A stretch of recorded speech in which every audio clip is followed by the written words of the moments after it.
Welcome to the Elevated Trader Podcast. I am Dr. Kristen Kidgel. And I am Tracy Ball. Join us every week as we journey into becoming better traders. We believe becoming better traders involves elevating our skill, our mindset, and our health. In each episode, we will discuss the current book we are exploring, and we invite you to join us on this journey. Are you ready to elevate your trading, mindset, and health to the next level? Let's do this.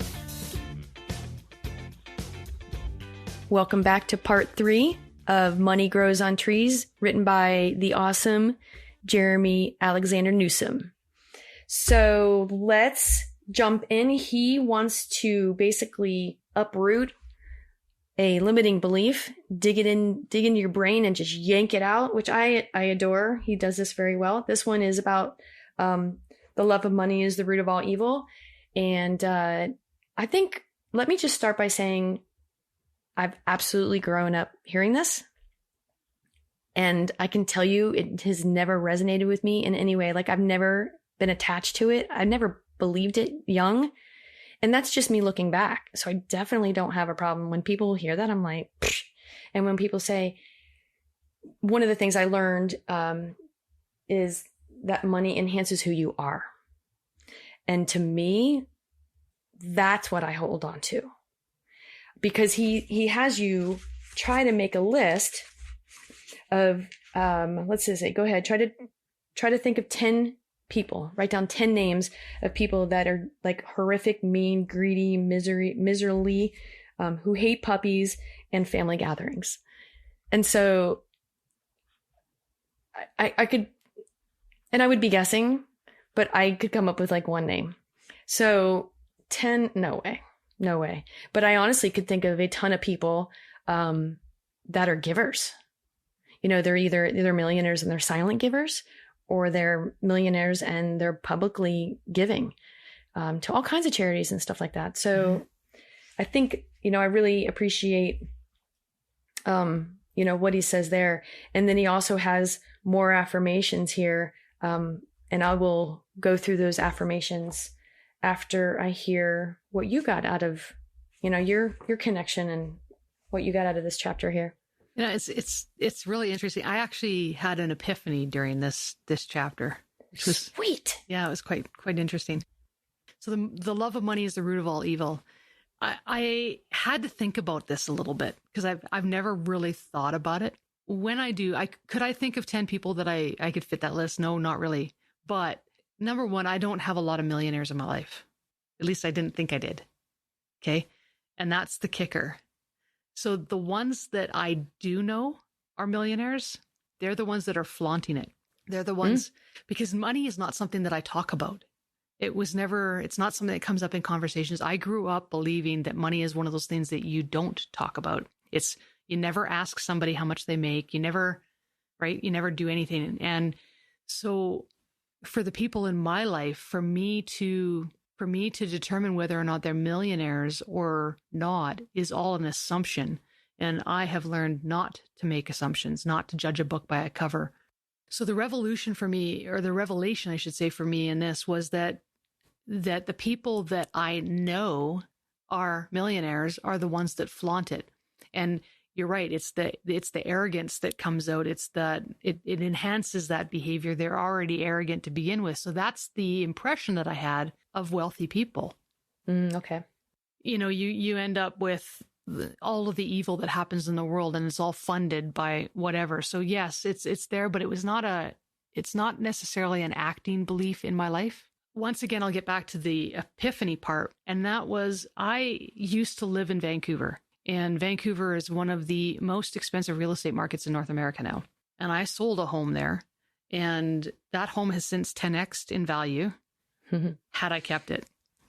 I still have friends, lots of friends that owned the same property or the same houses or the whatever back when I owned my house. And it's 10x'd. So I know that there's at least a handful of them, possibly more, possibly all of them, that would be millionaires just based on that alone, depending on how they manage their finances over the last however many years.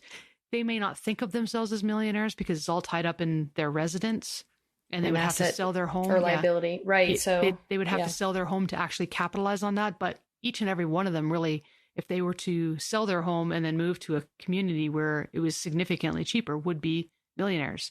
That was a real revelation for me that yeah, it's not true. This is not true. And really, I just don't have an idea of who is a millionaire, who isn't a millionaire. And I don't want to be judging a book by a cover. So this is one of those beliefs that I'm rooting out and just eliminating and saying it's just not factual. Right. Makes sense? 100%. Yeah. He does a very good job at taking a lot of these, beliefs that go back generations. Yeah. Yeah. And then just saying, okay, listen, here's another one. Yep. Are you familiar with this one? How does this feel about with you? Like, let's get rid of this one. Yep. And I want to I want to say one other thing, because we're talking about the mind. We're talking about money grows on trees, and trees is something that's it's a biological element. And I've been hearing a lot in other podcasts, your mind is a garden and you need to get in there and weed that garden and you need to take care of it. And it's just so fitting that money grows on trees, which is something that could grow in a garden. And you could definitely nurture that and take care of it and treat it as such. And that tree could bloom into a great big oak, right? Not just these little birch trees that I'm used to seeing in the backyard that fall down in a year. So it's one of those things. I want to turn mine into an oak tree. Mm-hmm. Lots of leaves. Yep. Legacies. Oak trees last a long time. Oh yeah. Big, huge. The ones that your entire family can swing off of. That's the kind of money tree I want. Yeah. I love it. I love it. So let's wrap this episode up with what the phrases he says. He wants you to say these phrases out loud and in your mind every day. So back to the little, index card, 3x5 cards, sticky note, tape it up, walk around, put it in your phone, have reminders go off. Affirmations are good as reminders in your phone, by the way. They work good. Okay, here's the first one. I want to touch on something first. What? So you and I really don't use, the love of money is the root of all evil.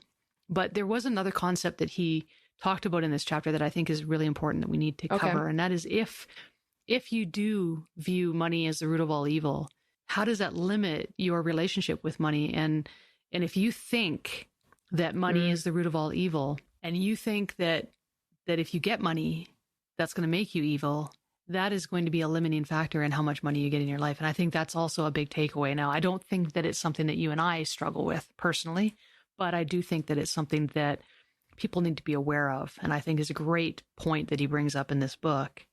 And if that's you out there, maybe you need to rethink your relationship with money, because if you think that is going to make you evil or that you will be evil, or greedy. Yeah, exactly. You're greedy. Then you need to look inside and determine who you are right now and know beyond a shadow of a doubt that money will just enhance who you already are.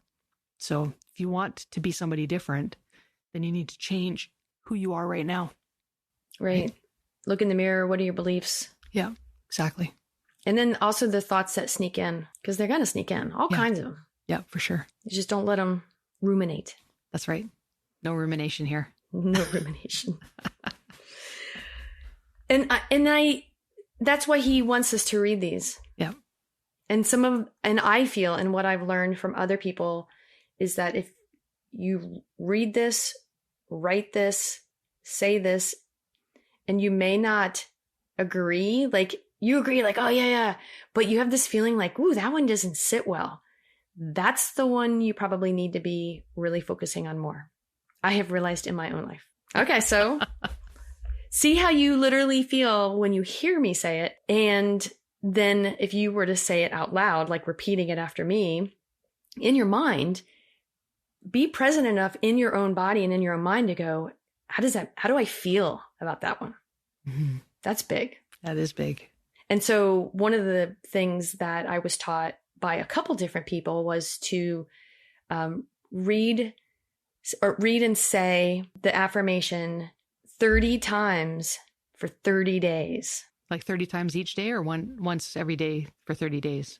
for 30 days at some point in your day, read either that one or those 5 or whatever, but 30 times.